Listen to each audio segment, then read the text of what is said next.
హైదరాబాద్లో వీధి కుక్కల దాడులు రోజురోజుకి పెరిగిపోతున్నాయి. ఎస్పెషల్లీ చిన్న పిల్లలపై అలానే జొమాటో డెలివరీ బాయ్స్పై ఈ వీధి కుక్కల దాడులు అనేవి రోజురోజుకి పెరిగిపోతున్నాయి.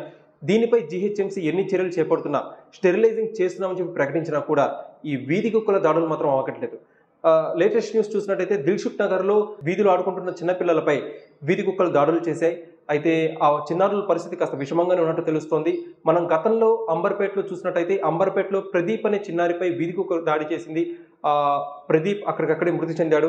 ఆ ఉదంతం మనం ఇంకా మర్చిపోలేదు. ఎందుకంటే చాలా దారుణమైన సంఘటన అది. ఆ ఉదంతంపై ప్రముఖ దర్శకుడు రామ్ గోపాల్ వర్మ కూడా స్పందించారు. ఆ కుటుంబం తరపున ఫైట్ చేశారు. కానీ ఆ కుటుంబానికి కానీ ప్రదీప్ కానీ ఎలాంటి న్యాయం జరగలేదు.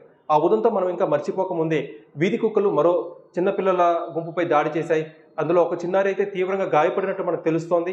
మరి ఈ విషయంపై తెలంగాణలో నూతనంగా ఏర్పడిన కాంగ్రెస్ ప్రభుత్వం ఎలాంటి చర్యలు చేపడుతుంది? ఈ వీధి కుక్కలు ఎస్పెషల్లీ హైదరాబాద్లో అలానే వేరే వరంగల్లో కావచ్చు, తెలంగాణ వ్యాప్తంగా కూడా ఈ వీధి కుక్కల దాడులు అనేవి రోజురోజుకి పెరిగిపోతున్నాయి. సో దీనిపై కాంగ్రెస్ తక్షణంగా ఎలాంటి చర్యలు చేపడుతుంది అనేది ఖచ్చితంగా ఒక బ్లూ ప్రింట్ రిలీజ్ చేయాల్సిన అవసరం అయితే ఖచ్చితంగా ఉంది. అలానే జీహెచ్ఎంసీ కూడా దీనిపై స్టెరిలైజింగ్ చేస్తామని చెప్పి ప్రకటిస్తున్నారు. కానీ వీధి కుక్కలు రోజురోజుకి పెరిగిపోతున్నాయి, వాటి సంఖ్య కూడా పెరిగిపోతుంది. సో దీనిపై జీహెచ్ఎంసీ కూడా ఎలాంటి తక్షణ చర్యలు చేపడుతుందో కూడా స్పందించాల్సిన అవసరం ఉంది. అలానే బ్లూ క్రాస్ నుంచి అమల గారు కూడా ఈ విషయంపై స్పందించాల్సి ఉంటుంది. ఎందుకంటే వీధి కుక్కల్ని చారదీసేది అమలా గారు అండ్ బ్లూ క్రాస్ సంస్థే. సో ఆ బ్లూ క్రాస్ సంస్థ కూడా ముందుకొచ్చి ఈ వీధి కుక్కలు ఎందుకు ఇలా బిహేవ్ చేస్తున్నాయి, ఎందుకు చిన్నపిల్లల్ని టార్గెట్ చేస్తూ దాడులు చేస్తున్నాయి అనేది ఒకసారి రీసెర్చ్ చేసి ఖచ్చితంగా బ్లూ క్రాస్ సంస్థ కూడా తక్షణ చర్యలు ఎలాంటి చర్యలు చేపడుతుందో గవర్నమెంట్ కూడా సలహాలు ఇస్తే బాగుంటుంది.